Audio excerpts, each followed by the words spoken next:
ప్రైమ్6 news కి స్వాగతం. చీపురుపల్లిలో ఘనంగా 12వ అంతర్జాతీయ యోగా దినోత్సవ వేడుకలు జనసేన పార్టీ చీపురుపల్లి నియోజకవర్గం ఇన్ఛార్జి విసనగిరి శ్రీనివాసరావు ఆధ్వర్యంలో జరిగాయి. ఈ యోగా దినోత్సవ వేడుకలలో అధిక సంఖ్యలో యువత, అలానే అధికారులు, జన సైనికులు, వీర మహిళలు పాల్గొన్నారు. ఈరోజు 12వ అంతర్జాతీయ యోగా దినోత్సవం సందర్భంగా ఏర్పాటు చేసిన ఎంపీడీ గారికి, పీడీ గారికి, అలాగే ఏఆర్డీ గారికి, అలాగే ఈ యోగాకి పునాదేసింది ప్రధానమంత్రి నరేంద్ర మోడీ గారు.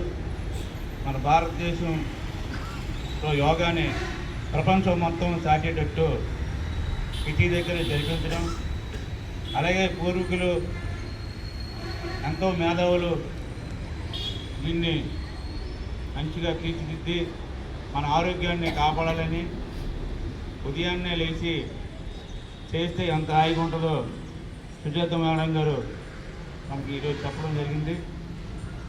అలాగే యోగా సెంటర్లు కూడా ప్రభుత్వాన్ని ఏర్పాటు చేస్తుంది. ఎందుకంటే మన హాస్పిటల్కి ఉండాలంటే ఇదే ముఖ్యమైన పద్ధతి. ఎందుకంటే యోగా చాలామందికి తెలియదు. దానివల్లే ఈరోజు హిందీ సంవత్సరం అయితే విశాఖపట్నంలో భారీ ఎత్తున ప్రపంచానికి తెలిసినట్టు చేయడం జరిగింది. దాంట్లో కూడా మేము పాల్గొన్నాం. అలాగే ఈరోజు ఇక్కడ చేస్తుంది కూడా ఎండి ఆఫీస్లో అవేర్నెస్ రావాలి ప్రతి ఒక్కరిలో.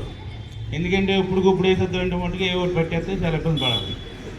కానీ తెల్లవారులేసి ప్రతి ఒక్కరు చేయాలని దీన్ని ప్రభుత్వం అందుకే ప్రతి ఒక్కరు చేయాలని ఎండి ఆఫీసులో ప్రతి దగ్గర చేసి అందరికీ అవేర్నెస్ కావాలి. ప్రతి ఒక్కరు చెప్పాలి ఇంట్లో పిల్లలకు కూడా. ఎందుకంటే చిన్నప్పటి నుంచే ఇది చేస్తే చాలా ఈజీ, కానీ మన పెద్ద చేస్తూ ఉంటే చాలా కష్టంగా ఉంటుంది. ప్రతి ఒక్కరు కూడా దీన్ని వినియోగించుకొని ప్రభుత్వం కూడా దీన్ని చూపెడుతుంది. కాబట్టి ప్రపంచంలోనే మనం కూడా ఆరోగ్యంగా ఉండాలని. ఎందుకంటే చైనా చూస్తే చిన్నప్పటి నుంచి వాళ్ళ స్కూల్లో కూడా కరాటే ఇవన్నీ విన్యాసాలు ఎన్నో ఇంతలుగా జిమ్నాస్టిక్స్ అన్నీ నేర్పుతారు. కానీ మన భారతదేశంలో కొన్ని లేవు. అవన్నీ కూడా ఇప్పుడు ఏర్పాట్లు మనకు కూడా చేస్తున్నారు. అవన్నీ కూడా నేర్చుకొని మంచి స్థాయికి ప్రపంచంలో స్పోర్ట్స్లో కూడా దీనికి సంబంధించి ఉంటే దీనివల్ల అన్నీ కూడా ఈజీగా చేయగలం. ఏదైనా ఆటలాడడం కానీ, పెరగడం, రన్నింగ్ కానీ, క్రికెట్ కానీ ఏదైనా చేయగలమంటే ముందు యోగా నేర్చుకోవాలి. ఈ యోగా వల్ల మనకు ఆయుష్ రాదు, ఆరోగ్యంగా ఉండగలం. అన్ని విధాలుగా ఆరోగ్యానికి మంచి పునాది యోగా.